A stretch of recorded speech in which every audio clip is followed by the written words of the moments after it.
नमस्ते, मैं प्रिया मेहरा आज आपके लिए एनसीईआरटी की किताब कक्षा 6 पाठ 4 विद्यालय समझाने जा रही हूँ। इस पाठ में हम विद्यालय पाठ के बारे में पढ़ेंगे। विद्यालय, देखिए विद्यालय एक है, पुल्लिंग शब्द है, इसलिए विसर्ग लगाएं। अगर हम विसर्ग नहीं लगाते, सिर्फ विद्यालय लिखते तो वो हिंदी का शब्द हो जाता, लेकिन एक है और पुरुष है, पुल्लिंग है, मतलब इसलिए विसर्ग लगाए तो विद्यालय। विद्यालय शब्द का अर्थ होता है विद्या धन आलय। विद्या मतलब ज्ञान और आलय मतलब मंदिर, यानी ज्ञान का मंदिर। तो चलिए हम पाठ पढ़ना शुरू करते हैं। लिखा है एषा विद्यालय। एषा मतलब यह विद्यालय। देखिए हमने जब पहला पाठ पढ़ा था तब हमने पढ़ा था कि पुल्लिंग शब्द में और पास के लिए हम एषा शब्द का प्रयोग करते हैं, और अगर स्त्रीलिंग होता तो एषा बोलते, नपुंसकलिंग होता तो एतत् बोलते। तो हम पुराना रिवाइज भी करते जाएंगे और आगे का पढ़ते भी जाएंगे। लिखा है एषः विद्यालय। एषा पास के लिए आता है, तो यानी यह विद्यालय है। अत्र छात्रः शिक्षकः। अत्र छात्रा शिक्षका शिक्षिका च सन्ति। अत्र मतलब यहाँ, छात्रा, देखिए जो छात्र शब्द है उसका बहुवचन लिया गया, विद्यार्थी। छात्र का बहुवचन छात्रा। छात्र शब्द में आ की मात्रा विसर्ग लगा। जब पुल्लिंग शब्द होता है उसमें हम आ की मात्रा और विसर्ग लगा देते तो उसका बहुवचन बन जाता है। तो बना छात्रः। शिक्षिका, शिक्षिका, शिक्षिका मतलब अध्यापक के लिए लिया गया, लेकिन अध्यापक बहुत सारे हैं, तो शिक्षक एक पुल्लिंग शब्द है, उसमें आ की मात्रा लगाने से विसर्ग लगा दिया हमने, तो ये बहुवचन बन गया। तो बन गया शिक्षिका, यानी कि अध्यापक, बहुत सारे अध्यापक के लिए लिया गया। शिक्षिका स्त्रीलिंग है, स्त्रीलिंग में सिर्फ हम विसर्ग लगाते हैं। शिक्षिका मूल रूप शब्द है, और अगर एक वचन होता तो सिर्फ शिक्षिका लिखा जाता। तो शिक्षिका है, तो यानी कि बहुत सारी शिक्षिका, अध्यापिकाएं। च मतलब और, संति मतलब है। देखिए छात्रों के बारे में बोल दिया, शिक्षकों के बारे में बोल दिया, अध्यापिकाओं के बारे में बोल दिया, तो बहुवचन होने के कारण यहाँ पे संति आया। अगर सिर्फ छात्र होता, अत्र छात्र, तो आता अस्ति, लेकिन और दो होता तो आता स्तः, और बहुत सारे तो आएगा संति। तो अस्ति मतलब है, स्तः मतलब दो के लिए, और संति मतलब बहुवचन। तो यहाँ पे अत्र छात्राः शिक्षकाः शिक्षिका च सन्ति, इसका बनेगा यहाँ विद्यार्थी, अध्यापक और अध्यापिकाएं हैं। एक बार दोबारा इस पैराग्राफ को हम देखते हैं। एषा विद्यालय, यह विद्यालय है, पास के लिए आया है। अत्र छात्राः शिक्षकाः शिक्षिका च सन्ति, यहाँ विद्यार्थी, अध्यापक और अध्यापिकाएं हैं। एषा संगणयंत्र प्रयोगशाला अस्ति। एषा मतलब, एषा स्त्रीलिंग है, एषा स्त्रीलिंग शब्द है, तो एषा मतलब यह पास के लिए आया। इससे पहले हमने एषा पढ़ा था, ये पुल्लिंग शब्द है। अब यहाँ पे एषा आया है क्योंकि कंप्यूटर की जो प्रयोगशाला बताई गई है, ये प्रयोगशाला जो है स्त्रीलिंग है। तो एषा संगणयंत्र प्रयोगशाला अस्ति, यह कंप्यूटर की प्रयोगशाला अस्ति मतलब है। अब प्रयोगशाला एक है, जो लैब है वो एक है, इसलिए अस्ति आया है। बहुत सारे होते तो हमने यहाँ पे संति पढ़ा था। लिखा है एतानि संगणकयंत्राणि सन्ति। एतानि संगणकयंत्राणि सन्ति। एतानि जो कंप्यूटर है वो नपुंसकलिंग है, नपुंसकलिंग होने के लिए, और बहुत सारे कंप्यूटर है इसलिए एतानि आए। नपुंसकलिंग अगर एक होता तो एतत् आता। तो हमने क्या पढ़ा इसमें, पहले वाले पैराग्राफ में पुल्लिंग था तो एषा आया, स्त्रीलिंग था तो एषा आया, और नपुंसकलिंग का यहाँ पे बहुवचन दिया है एतानि। अगर एक वचन होता तो एतत् आता। तो एतानि, यहाँ पे बहुत सारे कंप्यूटर है तो एतानि संगणकयंत्राणि सन्ति, यहाँ कंप्यूटर, यह कंप्यूटर यंत्र है, यानी कंप्यूटर है। हम इसको ऐसे बोल सकते हैं, यह कंप्यूटर है। एतत्, देखिए एतत् फिर नपुंसकलिंग का एक वचन आ गया, अस्माकं विद्यालयस्य उद्यानम अस्ति। एतत् मतलब यह, एक वचन नपुंसकलिंग के लिए आया, अस्माकं यानी हमारे, विद्यालयस्य विद्यालय का, उद्यानम यानी बगीचा, अस्ति मतलब है, यह हमारे विद्यालय का बगीचा है। उद्याने पुष्पाणि सन्ति, उद्यान यानी बगीचे में, पुष्पाणि तब देखिए फूल बहुत सारे फूल है, इसलिए आए पुष्पाणि सन्ति। अगर एक पुष्प होता तो आता पुष्पम अस्ति, दो होता तो पुष्पे स्तः, और अगर बहुत सारे हैं तो पुष्पाणि सन्ति। तो उद्याने बगीचे में फूल है। वयम अत्र क्रीड़ाम पठाम च, वयम यानी हम सब। देखिए जो वयम होता है ये अहम का बहुवचन है। अहम मतलब मैं, आवाम मतलब हम दोनों, और वयम मतलब हम सब। मैंने आपको बताया था संस्कृत में कुल 3 वचन होते हैं, एक वचन, द्विवचन, बहुवचन। एक वचन जो होता है एक चीज़ के लिए आता है, यहाँ पे वयम आया है। वयम जो मतलब होता है हम सब।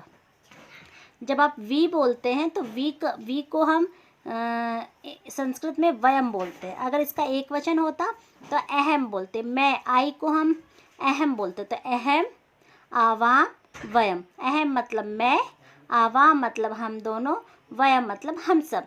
तो यहाँ पे वयम हम सब के लिए, हम सब, अत्र यानी यहाँ, क्रीड़ाम यानी क्रीड़ाम मतलब होता है खेलना, पठाम मतलब होता है पढ़ना, च मतलब और। हम सब अत्र यानी यहाँ खेलते और पढ़ते हैं। तो एक बार इस पैराग्राफ को दोबारा देखते हैं। एतत् अस्माकं विद्यालयस्य उद्यानम अस्ति। एतत् मतलब यह, ये नपुंसक लिंग है, विद्यालय के बारे में बोला गया है, तो विद्यालय शब्द एक नपुंसक लिंग है।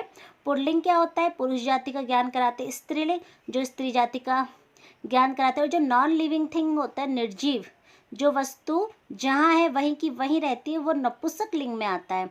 तो विद्यालय नपुंसक लिंग है एक, तो एतत् आया है इसके लिए। नपुंसक लिंग एक वचन और पास के लिए एतत् आता है।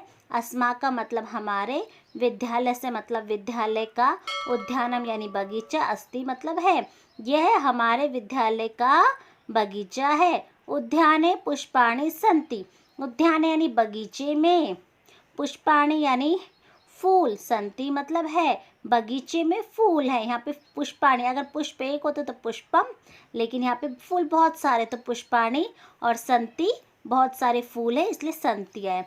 वयम अत्र क्रीड़ाम पठाम च, वयम मतलब हम सब, ये अहम का बहुवचन है, तो वयम यानी हम सब, अत्र मतलब यहाँ, क्रीड़ाम पठाम च, क्रीड़ाम यानी खेलते हैं, और च पट और पढ़ते हैं।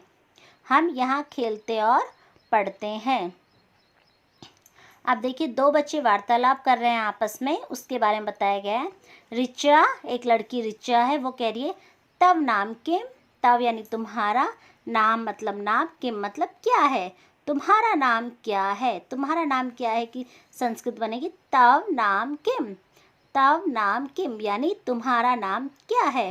प्रणव, एक बच्चा है। देखिए प्रणव जो शब्द है पुल्लिंग का है। पुल्लिंग एक वचन होने के लिए इसमें विसर्ग लग जाता है, लेकिन स्त्रीलिंग शब्द होता है उसमें कोई चेंज नहीं रहता, सिर्फ मूल शब्द को ले लिया जाता है। जैसे ऋचा शब्द है तो ऋचा में हमने कोई परिवर्तन नहीं किया, उसमें ना विसर्ग लगाया, ना म जोड़ा, ना ए की मात्रा, ना औ की, मतलब प्रथम अगर वो एक है तो उसमें कोई चेंज नहीं होगा, उसको मूल रूप में लिखा जाएगा ऋचा। तो ऋचा में कुछ नहीं जोड़ा है, ऋचा का ऋचा, लेकिन प्रणव में विसर्ग लगाया है। विसर्ग इसलिए लगाया क्योंकि एक बालक है। अगर दो बच्चे होते तो प्रणव औ की मात्रा लग जाती, और बहुत सारे बच्चे होते तो प्रणवः आ की मात्रा लग के विसर्ग लग जाती। तो चलिए प्रणव, प्रणव के किस लिए आया? क्योंकि एक बच्चा है, वो कह रहा है मम नाम प्रणव, मेरा नाम, मम यानी मेरा, नाम मतलब नाम, प्रणवः मतलब प्रणव है, मेरा नाम प्रणव है। तब नाम किम, तब यानी तुम्हारा, नाम मतलब नाम, किम मतलब क्या है, तुम्हारा नाम क्या है। ये प्रणव अब पूछ रहा है ऋचा से। अब ऋचा कह रही है, ऋचा देखिए ऋचा में कोई परिवर्तन नहीं किया, ऋचा का ऋचा लिया गया है। मम नाम ऋचा, लड़की कहती है मम यानी मेरा, नाम मतलब नाम, ऋचा है। तव कुत्र पठसी, तव यानी तुम, कुत्र मतलब कहाँ, पठसी माने पढ़ती हो, तुम कहाँ पढ़ती हो। प्रणव अहम अत्र एव पठामि, प्रणव कह रहा है अहम यानी मैं। देखिए अहम मतलब मैं, और इसका अगर बहुवचन बनाना होगा तो वयम। अहम का बहुवचन बनता है वयम, यानी हम सब। तो अहम एक ही बच्चा है तो वो कह रहे हैं मैं, अत्र मतलब यहाँ, एव मतलब होता है ही। जब यहाँ और ही को मिलाएंगे तो यही बनेगा इसका। तो मैं यही पठामी यानी पढ़ता हूँ, मैं यही पढ़ता हूँ। अत्र ऋचा अहम अपि अत्र एव पठामी। अहम यानी मैं, अपि यानी भी, अत्र मतलब यहाँ एव मतलब ही, मैं भी यहीं पठामी पढ़ती हूँ। इदानीम आवाम मित्रे स्व। इदानीम अब से, आवाम मतलब हम दोनों। आवाम किसका बहुवचन है? अहम का। अब देखिए, अगर एक बच्चा है तो अहम अपने लिए यूज़ करना है तो अहम का यूज़ करेंगे। आवाम का यूज़ हम कब करेंगे? जब दो है, दो बच्चे के बारे में बात की जाए तो आवाम, और इसका बहुवचन बना दो से ज़्यादा तो वयम। तो हमने इस पैराग्राफ में क्या सीखा कि अपने लिए हम अहम शब्द का यूज़ करेंगे, और द्विवचन के लिए देखिए आवाम लिखा हुआ है, आवाम, ठीक है, आवाम लिखा हुआ है। इदानीम आवाम, तो आवाम यूज़ करेंगे हम द्विवचन के लिए। जब तो ये कह रहे हैं ना अब से हम दोनों मित्र हैं, तो हम दोनों के लिए क्या आएगा? आवाम। इदानीम आवाम, और इसका बहुवचन क्या बनेगा? इसका बहुवचन बनेगा वयम। तो हमने इसमें सीखा अहम आवाम वयम। अहम मतलब मैं, आवाम मतलब हम दोनों, वयम मतलब हम सब। अहम अपि अत्र एव पठामि। ऋचा कह रही है अहम मैं भी यहीं पढ़ती हूँ। इदानीम आवाम मित्रे स्व। इदानीम अब से, आवाम मतलब हम दोनों, मित्रे मतलब मित्र, स्व है हम दो, अब से हम दोनों मित्र है। शिक्षिका, अब देखिए शिक्षिका ये स्त्री है यानी कि अध्यापिका है, और एक अध्यापिका है तो हमने इसमें कोई चेंज नहीं किया, शिक्षिका का शिक्षिका लिख दिया।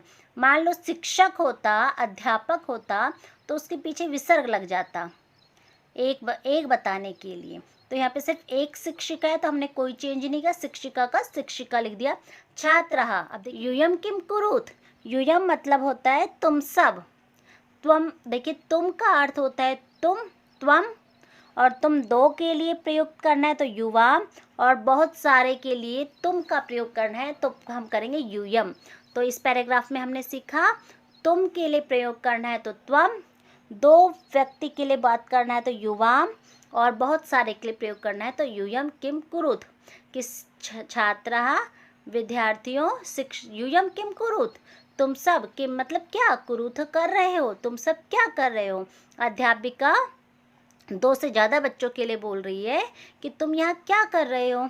छात्रा, अब देखिए यहाँ पे छात्रा विद्यार्थी जो है वो बहुत सारे हैं, इसलिए छात्रा अब वो बोल रहे हैं आचार्य, अध्यापिका, वयम गच्छाम। वयम मतलब हम सब। वयम किसका बहुवचन है? अहम का बहुवचन है। तो वयम यानी हम सब, गच्छाम जा रहे हैं, हम सब जा रहे हैं। शिक्षिका यूयम कुत्र गच्छत। अध्यापिका कह रही यूयम यानी तुम सब, कुत्र मतलब कहाँ, गच्छत मतलब जा रही हो। छात्रा, बच्चे कह रहे हैं वयम सभागारम गच्छम। वयम यानी हम सब सभागार में गच्छामि जा रहे हैं। शिक्षिका युष्माकम पुस्तकानि कुत्र सन्ति। युष्माकम मतलब होता है कि तुम्हारी, पुस्तकानि मतलब किताबें, कुत्र सन्ति कहाँ है, कुत्र मतलब कहाँ, तुम्हारी किताबें कहाँ है। देखिए पुस्तक, अगर एक बच्चा होता तो पुस्तकम आता, बहुत सारे हैं इसलिए आए पुस्तकानि, क्योंकि बच्चे ज़्यादा है तो सबके पास एक बुक होनी चाहिए, इसलिए पुस्तकानि कुत्र सन्ति, तुम्हारी किताबें कहाँ है, पुस्तके का पुस्तकानि। छात्रा बोल रहे हैं अस्माकम पुस्तकानि अत्र सन्ति। अस्माकम मतलब हमारी, पुस्तकानि यानी किताबें, अत्र मतलब यहाँ, सन्ति मतलब है, हमारी किताबें यहाँ है। शिक्षक कह रहे हैं छात्रों, अब दो छात्र, देखिए आउ की मात्रा लगी, हमने यहाँ एक पढ़ा था, देखिए यहाँ पे शिक्षक एक है, छात्रौ दो है। अगर एक वचन, अगर पुल्लिंग का शब्द है, हमें एक वचन बताना है तो सिर्फ विसर्ग लगेगी, लेकिन अगर दो बताने हैं तो औ की मात्रा लगेगी, और बहुवचन बताने तो आ की मात्रा विसर्ग। तो हमने इसमें क्या पढ़ा, पुल्लिंग में अगर एक पुरुष बताना है तो विसर्ग लगेगा, दो बच्चे बताने या दो कुछ भी पुल्लिंग शब्द बताने तो औ की मात्रा लगेगी, और बहुवचन बताने हैं तो आ की मात्रा विसर्ग लगेगा। तो यहाँ पे शिक्षक एक है इसलिए विसर्ग लगाए, छात्रों दो है तो छात्रों मतलब होता है दो छात्र।